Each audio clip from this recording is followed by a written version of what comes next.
that we can start having a conversation and find the common ground as Americans to solve the healthcare crisis in America. Consult the So, experts. Consult the experts. a lot of folks. Consult the experts. Consult the experts.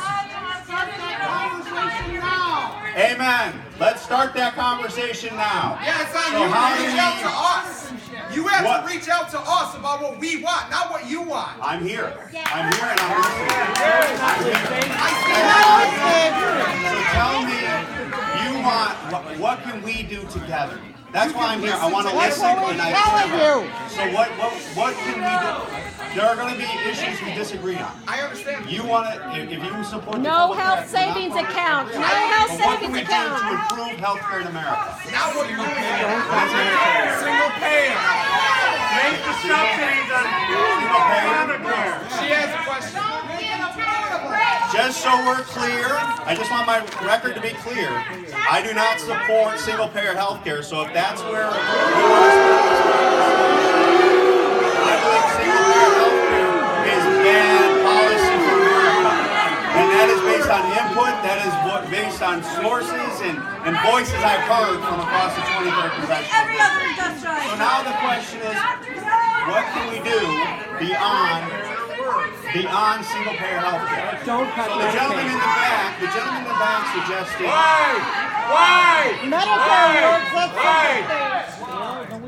Why? Why I don't support single-payer? That's a fair question.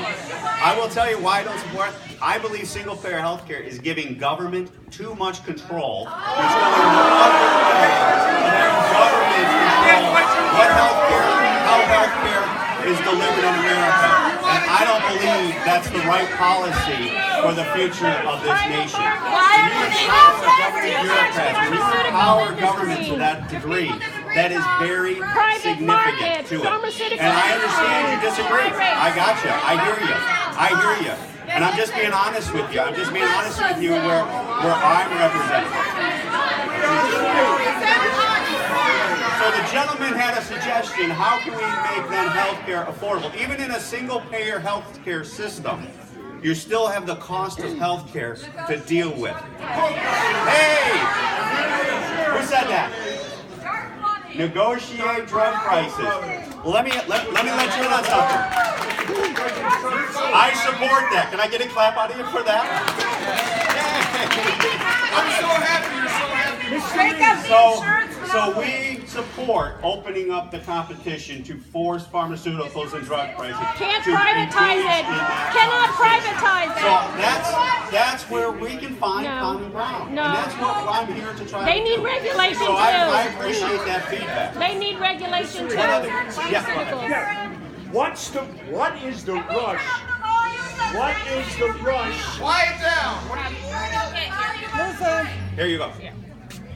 Thank you, Mr. Reed. Thank you. So What is the rush to implement Trump Care before the Congressional Budget Office has an opportunity?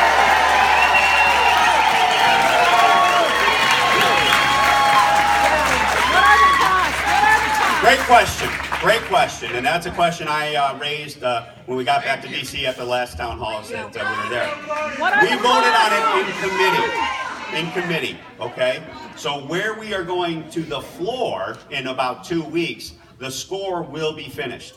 So what was given us an assurance from the Congressional Budget Office, which is the agency that does the scoring that you're referring to, is by the time it gets to the floor, they will have the score out. I anticipate, sources tell us, or people we talk to in DC, that the score will probably come out early next week, like Monday, even as early as tomorrow.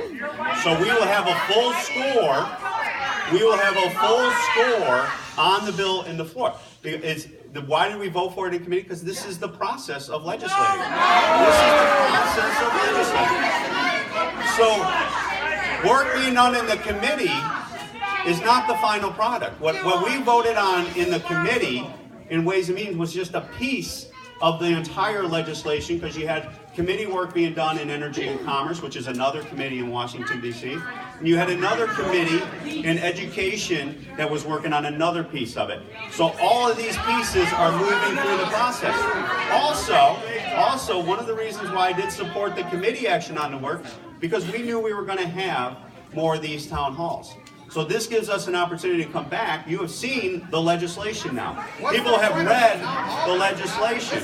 So now, as you look at it, we have this open and continuous dialogue over the next 2 weeks, 3 weeks.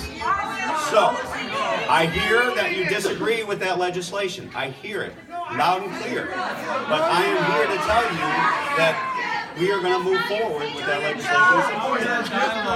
If the CBO says more people will lose their insurance, will you come out against your legislation? I'm sorry? If the CBO says that more people will lose their insurance under your program, Well, will you that come out against it? that is something that I anticipate the CBO coming out and saying, just so we're clear. And I already do that. Because I will tell you why. I will tell you why, because it's very easy for the CBO to come out and say that, because under the Affordable Care Act, you mandate insurance coverage.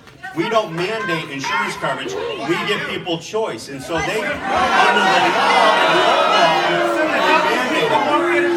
So I'm anticipating that negative number, but we'll take the whole score into consideration as we go forward in the process. And you're anti-choice. So another issue that